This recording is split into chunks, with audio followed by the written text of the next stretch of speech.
I am recording this during Cancer season, and in 2 days' time, the Cancer new moon will be here.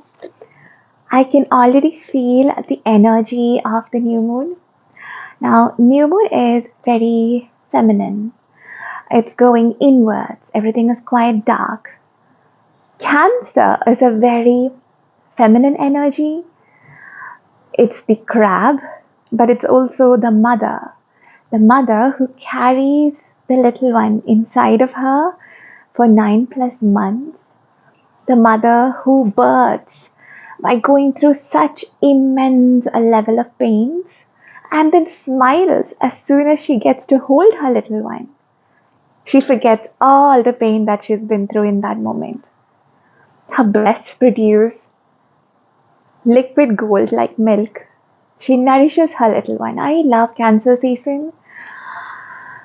Cancer season can be extremely emotional, but it can also be very healing. Now, I am a Malayali, so in our tradition, when the sun moves into Cancer, which we call Karkidaga Masam, we call it Ramayana Masam. It is also Karkidaga Kannida Masam, which means the month where the nature is crying. There's a lot of raining. It's monsoon season. And in Kerala, instead of eating fried food because of the rain, people tend to just nourish themselves with Karkidaga Kanni. So, yeah, there's so much healing associated with the month of Karkidagam or Cancer. And in both the tropical and Vedic astrology, Cancer season is going inwards, nourishing, and Cancer is also when you are ready to do the work. Deep inner work, which is shadow work, is better for the Scorpio season, but Cancer equally, since it's a water sign, is a great time to like do the things. So I have been wanting to start this particular series called The Art of Femininity for so long. Okay, like really, really long time. I wanted to do this even before my birthday. That's back in like March. I'm a Pisces. But I was so scared. I didn't know what this means for the channel. People only want to watch certain perfume videos. All of those negative beliefs. Today, it just occurred to me that I have been wanting to birth this content, and no other season better than Cancer season, especially new moon in Cancer, to just birth it out there and see how it works. I am excited. Are you excited? So this is the first episode where I set the stage, I put the intention, I give you an idea of what this looks like. We are navigating the feminine. So we are saying navigating the psyche, navigating our inner mind, navigating our cycles, understanding what our cycles are, and I have drawn a lot of inspiration from this beautiful book, which is all battered and torn, and the pages are coming apart. But oh my god, if anyone asked me that, I've read a lot of femininity stuff, and what do you recommend? I would say the other femininity stuff that we hear, the TikTok trends that go viral of you are the prize, there is the puppy and the black cat, like golden retriever and black cat, all great things, great things. But imagine you have chipped nails, okay? So there's old nail polish on your nails. What would look better?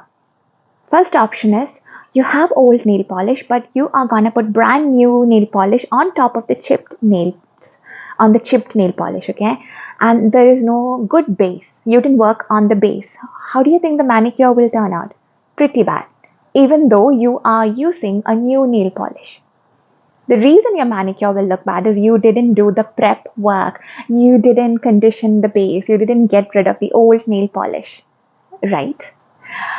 And that is how a lot of femininity content works. Like they give you one idea, you run with it. You didn't have the right people, the right therapist, like elderly people who really thoroughly loves you and who knows what they are talking about, because not all mothers and grandmothers know the kind of stuff they should be knowing. Not everyone has the same level of consciousness, maturity. So we're not here to blame anyone, but we are here to do the real work. So we'll be navigating through a lot of topics, but through the lens of psychology, cognitive behavioral therapy, poetry for sure, because it's very, very feminine, and really getting in touch with the real things. Like, say you have really bad acne, okay?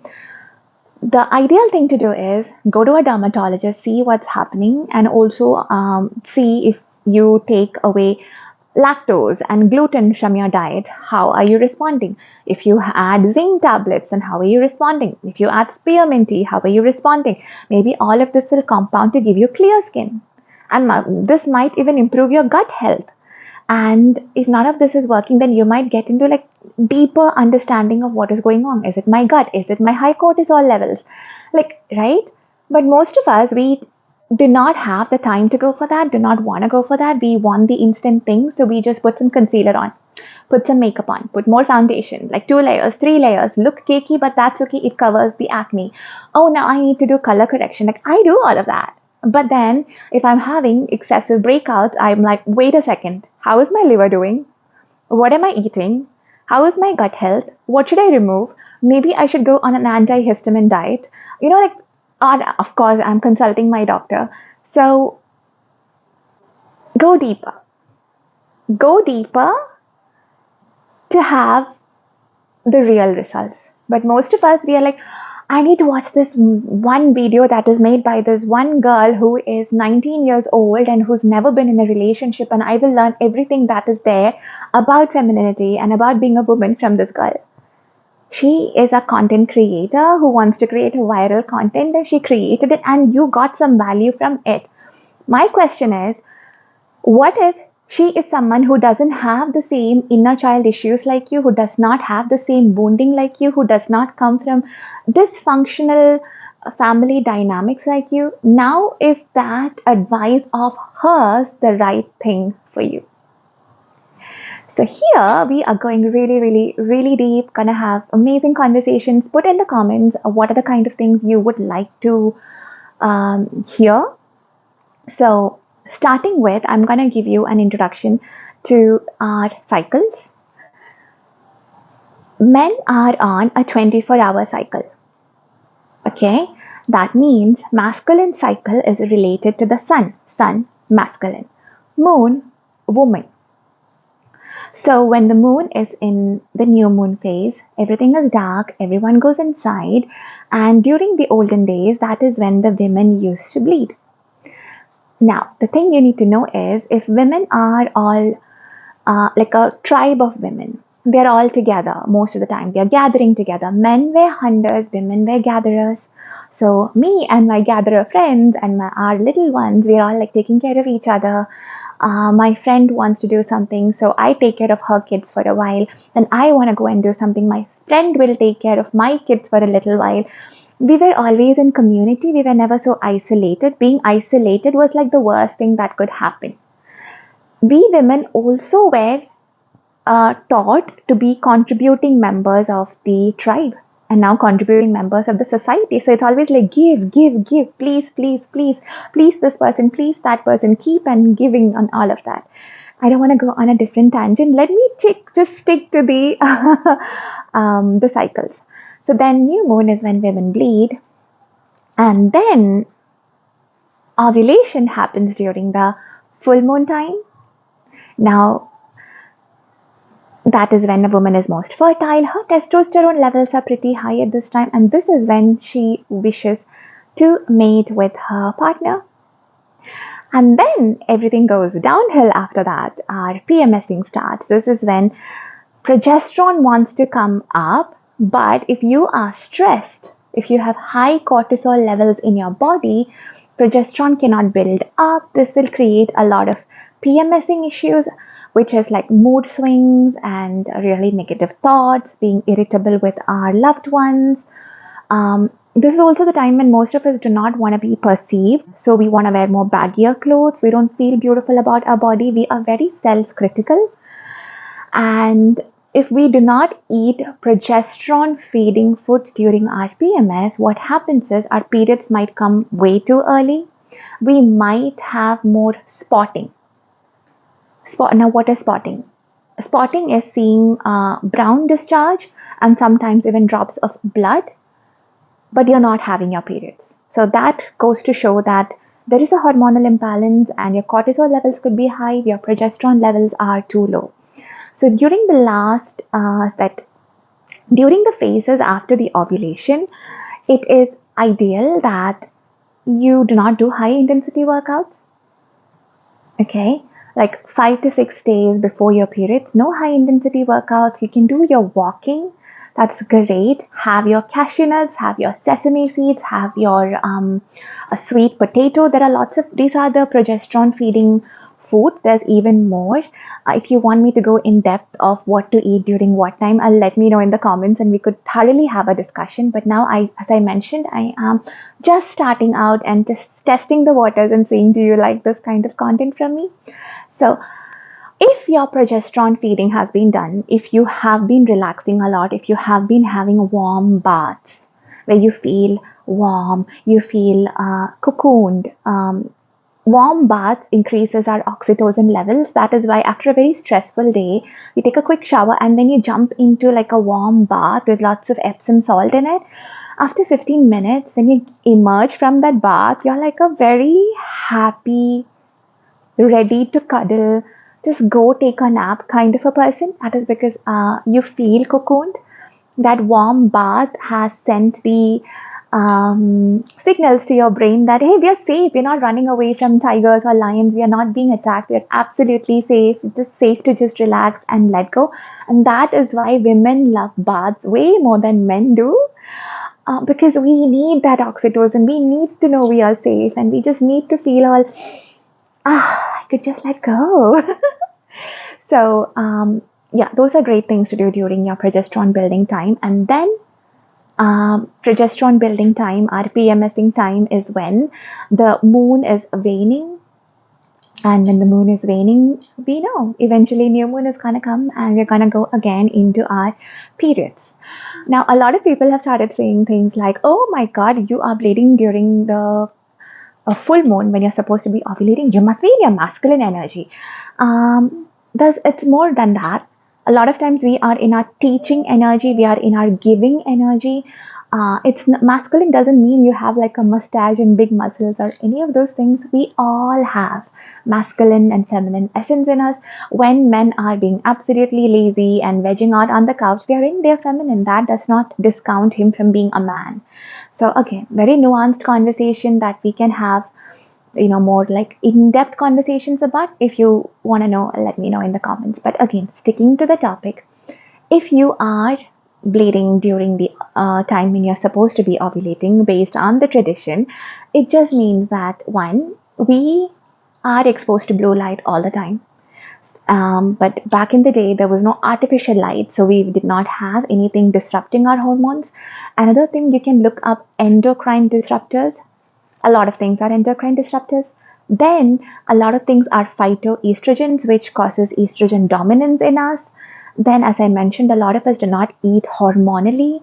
A lot of us do not eat seasonally. Now, what does that mean? Now, frozen mangoes are available here even during December. But in reality, mango season is summer. When I eat fresh mangoes during summer, my body registers, oh, it's summer season. But if I eat frozen mangoes in December, because we have frozen mangoes available in the supermarket and at home we have freezers, a body gets confused. It's December, but body doesn't know it's December. I'm eating mangoes, and that might mean it is summer. So the best thing to do is, based on the seasons that you are in, adapt your eating habits. That helps with your gut health, your mental health, your skin health, and obviously it has a huge impact on your cycles. So this is just a rough idea. Ovulation is a great time for you to do bodybuilding kind of workouts, like lifting heavy weights, doing your RDLs, doing your home workouts that are more like muscle building, thigh building, butt building, like arm kind of stuff. um, First 3 to 4 Shadia, my son, first 3 to 4 days of periods, I refrain from doing any kind of workouts. Me and my hot water bottle are best friends, and I plead everyone saying that do not disturb me. Can I just go take more naps? After like fourth to fifth day, I start doing my walks, and then I build up the steps to 6,000 steps as the periods are completely over. 6,000 to 10,000 steps.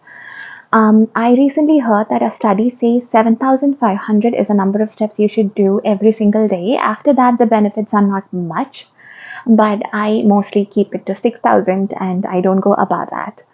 Um, Pilates, stretching, those kind of exercises do not increase stress levels in your body. So if you have PCOS, your situation is pretty critical. You need to know how to manage cortisol in your body. High intensity workouts that are good for women who do not have PCOS will have completely the wrong effect on you. So, whatever I am saying, tailor it to your reality and adapt it accordingly. But this is the overarching view, and this is something I'm saying because I wish someone had told this to me when I was a teenager and I got my periods for the first time, but no one really mentioned any of that.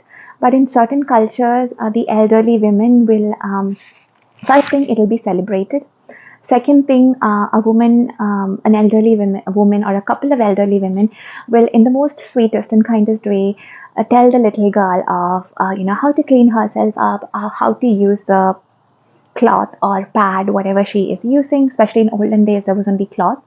And then she would be asked to eat certain kind of foods. During these times, digestion is very poor, so the ladies will teach the girl that instead of eating raw veggies, you will eat cooked vegetables like vegetable soup, vegetable broth, vegetable curry, and everything will be well cooked. The nuts you eat during this time will be well soaked because it's easy to digest.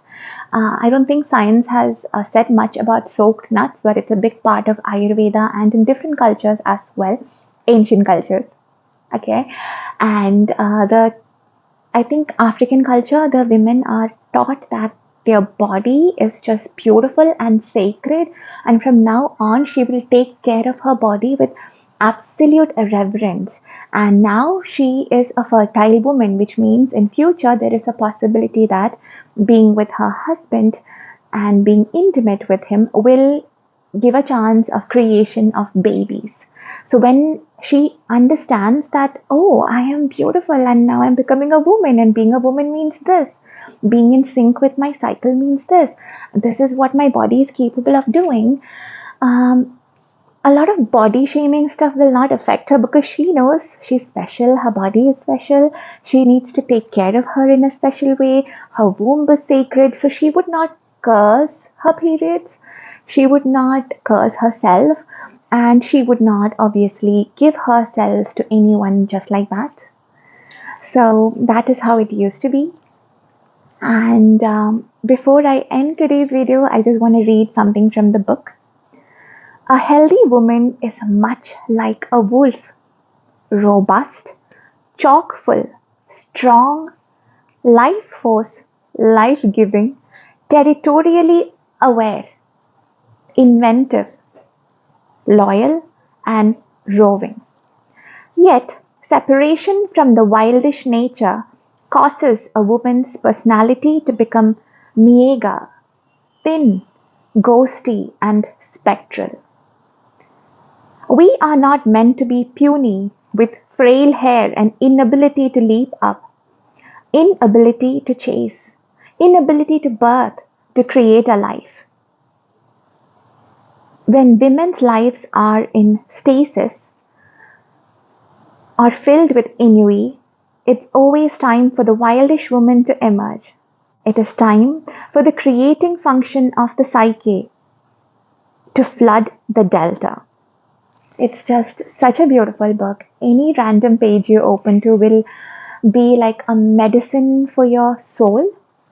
Before I end this, I want to tell you that We all have the wise woman inside us and the wild woman inside us, but a lot of people think being the wild woman means wearing revealing clothes and putting your pictures out there. No, our wildish nature is more our connection to God, our connection to the nature, our connection to the spiritual realms, our connection to dreams, our ability to see if we can trust someone, what is gonna come up, our ability to see patterns in different things, our ability to heal, our ability to speak things into existence. All of this is part of our wildish nature. It's not just exposing our body and looking a certain way. A part of our wildish nature is being able to move our body, us being able to feel sensual even when we are fully clothed, because sensual and sexual are very different things.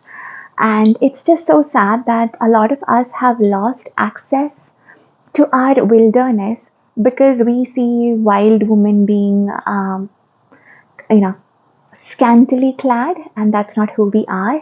But that is just their portrayal of their sexuality, and that's okay for them to do that. But them doing that should not prevent us from accessing our wild nature. A wild nature is simple as sitting down and just being quiet and just listening to everything around. For example, if I just sit down and close my eyes, I can hear the little sounds of my son playing with his toys. I can hear certain sounds from the outside, though the window is closed. That is part of our wildish nature, just being able to be quiet, able to just listen. Me creating this video when I was not even ready with a proper script is part of my wildish nature.